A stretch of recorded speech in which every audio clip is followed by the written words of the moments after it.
Olá, relembrando para vocês que eu sou a professora doutora Yara Alves Gomes, em parceria com a Vida Mental, com o Dr. Eldi Lobo. Eu estou aqui para falar com vocês sobre um grande curso, sobre direito das pessoas com espectro autista, o TEA. Na aula de agora, nós vamos falar sobre o acompanhamento e a inserção social do nosso querido pacientinho. Então, nós vamos falar como é que fica a questão da carga horária de trabalho dos pais, um acompanhamento na questão escolar, a inserção, se possível, no mercado de trabalho e também o atendimento prioritário em filas. Eu vou começar falando com vocês a questão do atendimento prioritário nas filas. Eu tenho uma legislação específica, que é a Lei 10.048 de 2000, que vai falar no seu artigo 1º. As pessoas com deficiência, os idosos com idade igual ou superior a 60 anos, as gestantes, as lactantes e as pessoas com crianças de colo e os obesos terão atendimento prioritário nos termos desta lei. Parágrafo único. Os acompanhantes ou atendentes pessoais das pessoas referidas do caput serão atendidos junta e assessoriamente aos seus titulares da prioridade que trata essa lei. Então, vamos lá. Eu tenho meu pacientinho TEA e eu tenho a lei Romeu-Mion. O que determina a lei Romeu-Mion? Eu tenho um crachá, eu tenho uma identificação, uma carteirinha que especifica o meu paciente TEA. Doutora, mas isso não é um preconceito? Não, não é um preconceito. Por quê? O TEA, a questão do espectro autista, eu não posso, às vezes, visualizar ele. Eu posso olhar para uma criança e não entender que a criança tem aquela questão. E se eu precisar explicar todas as vezes que eu for entrar numa fila que o paciente é TEA, eu vou ter muito mais preconceito do que se eu tiver uma carteirinha, do que se eu tiver uma identificação. Fui num parque de diversão, tenho uma carteirinha, eu vou passar na frente, eu vou ter um atendimento especializado. Esse direito é para todos os deficientes, os obesos, as mulheres grávidas, os lactantes, os maiores de 60 anos. Então, é um direito bem amplo. Vai abranger todas as filas de todos os locais públicos e privados. Doutora, estou num ambiente e não estou tendo meu direito preservado. O que eu faço? Denuncia. Disca 190. Chama a polícia e denuncia o estabelecimento. O estabelecimento vai ter que te pagar uma indenização proporcional que seu advogado vai conquistar através de um processo. Tenha provas. Filme o que está acontecendo com você. Mas filme para você. Tome muito cuidado com as redes sociais, que já vi muita gente perder processo porque expôs aí na rede social, levou para a mídia e acabou não conseguindo. Nós vamos garantir o direito. Então, a denúncia ela é muito importante. Porque eu estou no supermercado, eu mostro que o supermercado não está me atendendo prioritariamente, eu vou chamar a polícia. Eu vou lavrar um boletim de ocorrência, falando, olha, ele não está respeitando a lei. É um descumprimento legislativo que vai gerar uma pena, vai gerar uma multa, vai gerar uma indenização, pode até mesmo gerar o fechamento daquele local, se eu tiver, dependendo do grau do preconceito. Então, eu tenho que ter essa especificação. Todas as repartições públicas e privadas. Tudo que vocês imaginarem, do cinema ao hospital. Tudo vai ter atendimento prioritário para as pessoas com TEA. Tudo. E é muito importante que vocês tenham a identificação. Como é que eu faço a identificação? Cadastro na prefeitura ou no governo do estado. Só você procurar o CRAS, o Centro de Recreativo e Atendimento Social. Procura esse atendimento, faz lá a sua carteirinha rapidinho. Rapidinho não, Porque órgão público não é assim tão rapidinho. Mas vocês vão conseguir assim o mais rápido possível, tá bom? Agora eu vou falar com vocês sobre a redução da carga horária. Toda criança, independente da deficiência, ela enseja uma atenção. Seja porque ela está num período de amamentação, seja porque eu preciso trocar uma fralda, seja porque está começando a andar, está começando a falar, Tem aquela criança que está tirando todos os seus bibelozinhos da sua estante está jogando no chão e está quebrando, aí você vai substituir toda a sua estante bonita de cristais por brinquedos para a criança não quebrar. Então imagina que você está nesse período de adaptação ao seu filho, né? Você está terminando ali a sua licença maternidade, você vai colocar o teu filho na escolinha. Você já tem uma questão muito complicada de o teu horário de trabalho, ele é compatível com o horário da escola, com o horário da creche, você vai trabalhar meio período, você vai trabalhar home office. Então eu tenho muitas dimensões que eu vou lidando no meu dia a dia para aprender a lidar com uma criança. Quando chega o diagnóstico do TEA, é um baque muito grande para toda a família, porque eu vou ter uma ação multidisciplinar.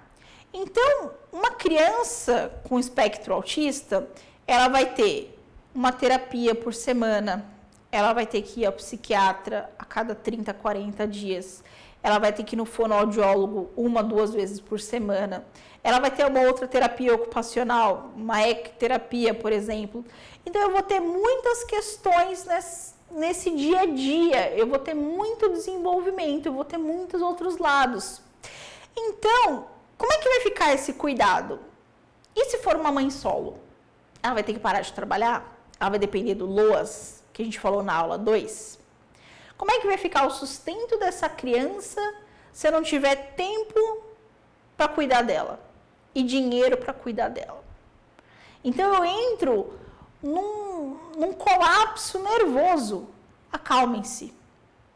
Existe legislação para resolver a questão. Essa legislação é a Lei 13.370 de 2016, que no artigo 98, ela vai especificar que os funcionários públicos federais têm um horário especial de trabalho, se eles forem estudantes, ou se ele tiver uma deficiência comprovada, ou se ele tiver um dependente com deficiência comprovada. Essa questão do dependente, ela é muito importante que você declare o seu imposto de renda, por mais que você seja isento, e você coloque o seu filho como seu dependente. Porque para eu chegar no RH da empresa e pedir para sair mais cedo, pedir para ter um horário diferenciado, eu vou ter que ter o meu filho cadastrado como meu dependente. Ou o meu sobrinho, ou o meu neto, alguém que seja meu dependente, né? Que dependa ali de mim, que tem essa deficiência. A gente tem que tomar cuidado, porque essa lei, hoje, ela trata sobre os funcionários públicos federais. Só que no âmbito do governo do estado e da prefeitura municipal, nós também já vemos o desenvolvimento desse horário alternativo. Então, esse legislador, ele foi olhar para o quê? Para a dignidade do paciente TEA, para a dignidade da pessoa humana, para a dignidade da família. Eu pude entender que na minha família eu tenho alguém que precisa de uma inserção especial. Eu pude entender que eu preciso cuidar melhor das minhas crianças. Então, entendendo isso, com esse cuidado especial, eu consigo colocar um horário alternativo. E eu tenho, assim, também que combater o preconceito. Eu tenho que tomar muito cuidado, por exemplo, em ser um chefe de repartição onde eu tenho uma mãe de uma criança TEA. Nossa, eu vou ter uma cobrança excessiva, você vai trabalhar 6 horas por dia, então você tem que render mais porque você vai sair mais cedo. E às vezes eu vou criticar aquela criança. Falar, você quis ter um filho com deficiência. A pessoa não escolheu ter um filho com deficiência. E ela não vai amar menos o seu filho por ele ter deficiência. Só que eu tenho que tomar cuidado. E sempre colocando a denúncia à frente de qualquer coisa. Combate-se o preconceito, punindo-se esse preconceito. Aí, nós temos um outro problema. Quando eu falo em funcionários públicos, eu tenho uma segurança de trabalho, que eles são concursados. Eles só vão ser demitidos se eles tiverem uma falta grave, tiver um processo administrativo, se for algo nesse sentido. Já o funcionário de uma empresa particular, ela não tem essa decisão. Hoje, eu tenho em trâmite uma legislação que prevê a diminuição do horário de trabalho para que os funcionários de empresas particulares possam levar os seus filhos nas terapias.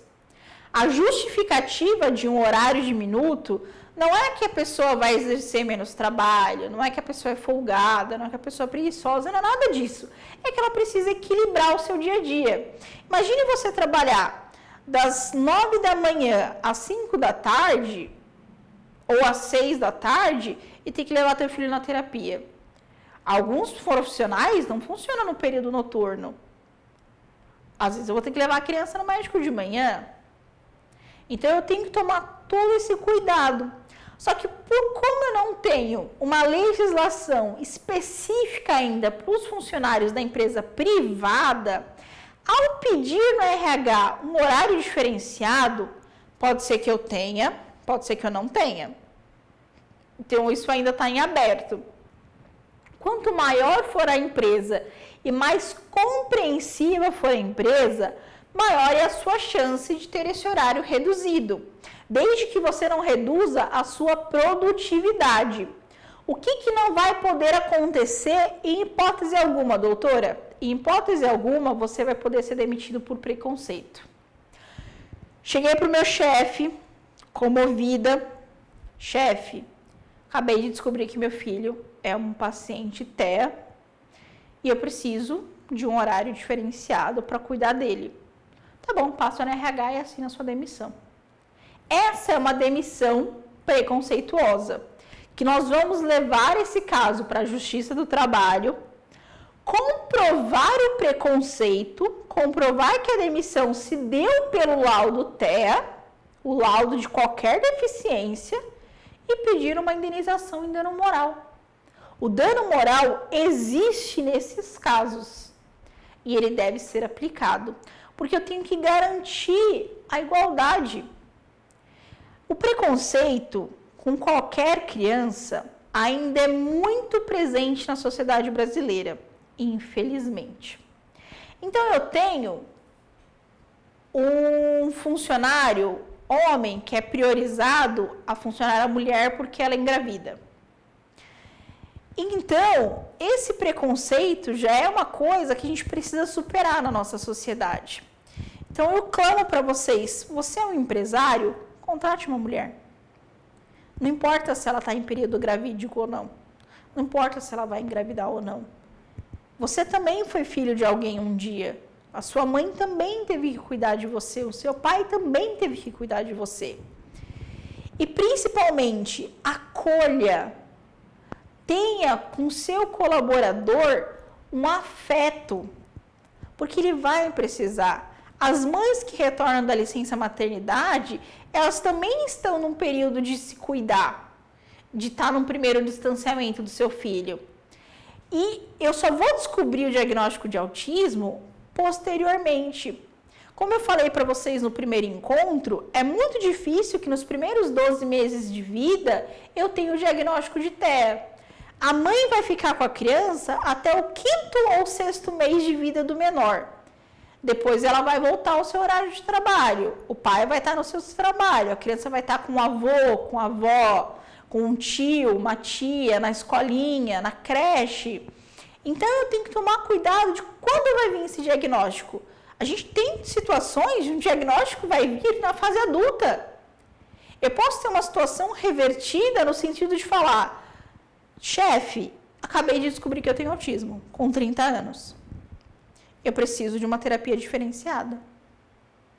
Então, esse respaldo de horário de trabalho, ele existe no ambiente público e ele deve vir a existir no ambiente privado. Por quê? Porque é uma forma de eu completar a dignidade da pessoa humana, é uma forma de eu cuidar da pessoa humana, de eu não falar que aquele deficiente é um objeto, de eu descartar a pessoa. Eu tenho que tomar esse cuidado. Eu tenho que tomar muito, muito, muito cuidado. Então, nós falamos da prioridade nas filas, falamos da possibilidade de redução de carga horária. Muito simples, pessoal. Levou no RH o laudo médico. e o imposto de renda, comprovando que aquela pessoa é sua dependente. Em caso de demissão preconceituosa, Justiça do Trabalho. Em caso de não aceitação da restrição, Justiça do Trabalho vai estar aí para observar, para cuidar de vocês, tá? Esse é um direito que vocês têm, né? Que vocês têm vinculado ao filho ou ao dependente de vocês. Um outro assunto que a gente precisa falar é a questão da escola. Como é que eu vou inserir esse menor numa escola? Nós temos duas questões bem plausíveis assim de falar. Primeiro, escola especializada. Escola especializada é uma escola que só recebe paciente TEA. Nós entendemos que é uma escola utópica, que é uma escola que não vai conseguir inserir essa pessoa na sociedade posteriormente, porque ela não está tendo acesso à sociabilidade como um todo.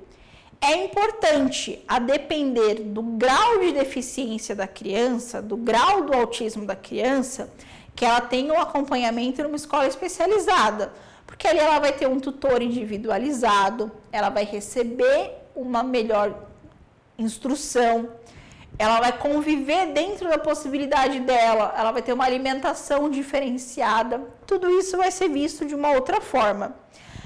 Mas a educação somente especializada, ela é utópica, porque nós somos animais políticos, como diria o filósofo grego. Nós somos pessoas que vivem em sociedade. Então, se eu coloco aquela pessoa para conviver somente naquele período, naquela escola especificamente, como é que eu vou inserir ela no mercado de trabalho depois? Eu não vou conseguir. Eu não vou ter essa capacidade. Então, o que se entende por ser de melhor visto, de melhor colocado? O que eu vou precisar fazer? Matricular essa criança numa escola comum e solicitar um tutor para essa criança. Tanto na escola pública quanto na escola particular, a criança vai ter direito a um tutor. Essa legislação, ela é prevista no decreto 7.611 de 2011, é uma lei recente. E como é que eu faço para ter esse pedido? Eu matriculo a criança, demonstro com laudo médico na secretaria da escola que ela tem uma necessidade especial e peço o atendimento especializado. Não chegou o atendimento especializado e começou as aulas. O que eu faço? Eu vou até a Secretaria de Ensino. Falo, olha, meu filho, minha filha, precisa de um atendimento especializado e não está vindo esse atendimento especializado. Eu preciso disso. O que eu posso fazer? Ah, não, espera que a gente vai chegar. Não espera. Se não chegou, entre com uma ação judicial. Procure um advogado de confiança. Sigam-no nas redes sociais, advocacia.gb. Somos especialistas nesse assunto. Nós vamos entrar com uma ação demonstrando a necessidade do seu filho de emergencialmente ter um tutor com ele em sala de aula. Então, a criança, ela vai estar exposta a um ambiente padrão, então ela vai estar exposta a todo o convívio social e ela vai ter um momento primário, né, da sua vida, um acompanhante. O decreto que eu mencionei para vocês, ele tem como base todo o período de educação. Então, da educação infantil ao ensino superior, eu posso ter um tutor, se for necessário. Todo esse período de tempo eu posso ter um tutor. Nas instituições privadas, eu acabo tendo um pouco mais de dificuldade. Porque na hora de fazer a matrícula, às vezes a escolinha não quer aceitar a criança. E aí nós vamos ter que determinar se aquilo foi uma ação preconceituosa ou se aquilo foi uma ação de cuidado para com o seu filho. Vamos supor que eu sou dona de uma escola. Eu tenho 20 funcionários. Nenhum deles é especializado em criança com paciente TEA, em criança com espectro autista. Se eu aceitar o seu filho, eu vou estar colocando ele em risco. Porque eu não vou ter uma alimentação diferenciada, eu não vou ter um tutor especializado, eu vou estar colocando ele no meio de mais 200 outras crianças. Então, esse preconceito eu vou sentir ou não no momento da matrícula. Se eu falar, não quero uma criança com autismo na minha escola, porque a minha escola tem que manter um alto padrão de aprovação no vestibular. Isso é uma fala preconceituosa. A isso cabe indenização. Olha, pai, mãe, não consigo acolher o seu filho na minha escola. Essa é uma fala diferenciada. Essa é uma fala que não seja preconceito. Essa é uma fala que eu consigo entender que eu preciso, né, colocar um diferencial e dar um pause para essa criança, tá bom? E aí eu vou ter que levar essa questão com diferencial. Nós temos aqui algumas questões pedagógicas que devem ser observadas. Primeiro, complementar a formação do estudante com deficiência, transtorno global do desenvolvimento, como apoio permanente e limitado no tempo e na frequência dos estudantes, as salas de recurso multifuncional, ou suplementar a formação do estudante com altas habilidades ou superdotação. Aqui eu tenho que ver essa diferenciação, né? Eu tenho que ver essa inclusão. Essa inclusão ela é garantida também pela Lei 12.764 de 2012, que é a Lei de Cotas, que ela vai garantir que as pessoas com deficiência, com as pessoas TEA, que elas se insiram nas universidades, que elas se insiram no ensino público. Então, tanto o vestibulinho, né, que é para a escola técnica, quanto o vestibular, que é para o ensino superior ou tecnólogo, eu vou ter lá uma porcentagem de 2% de cuidados, né, para essa pessoa. E eu vou ter que comprovar no momento da inscrição que aquela pessoa tem a deficiência, que aquela pessoa tem o autismo, tá bom? E superando esse ensino, aprendeu, cursou a faculdade, cursou o ensino médio, está pronto para trabalhar. Por que contratar uma pessoa com TEA? Eu tenho benefícios de contratar. Porque as pessoas TEA, elas têm algumas aptidões que as pessoas sem o TEA não têm. Por exemplo, uma habilidade lógica e matemática superior, uma memória visual de longo prazo. Eles seguem regras e padrões, eles não fogem de métodos, eles são passíveis de repetir metodicamente as coisas. Então, eu tenho muita facilidade, quando eu contrato uma pessoa TEA, em estabelecer uma rotina padronizada. Eles não se atrasam, eles são mais focados, eles pensam em respostas não convencionais. Eles são profissionais mais gabaritados do que as pessoas que não têm TEA. Porque eu consigo ter um profissional melhor, desde que eu vença primariamente o preconceito. Você, patrão, você, chefe, você, líder, dê oportunidade ao paciente TEA. Dê oportunidade a uma pessoa que vai te ajudar. Sociedade, aceitem o indivíduo TEA, não sejam preconceituosos. E você, diante de um preconceito, não seja conivente, denuncie. Muito obrigada por essa aula, ficamos por aqui.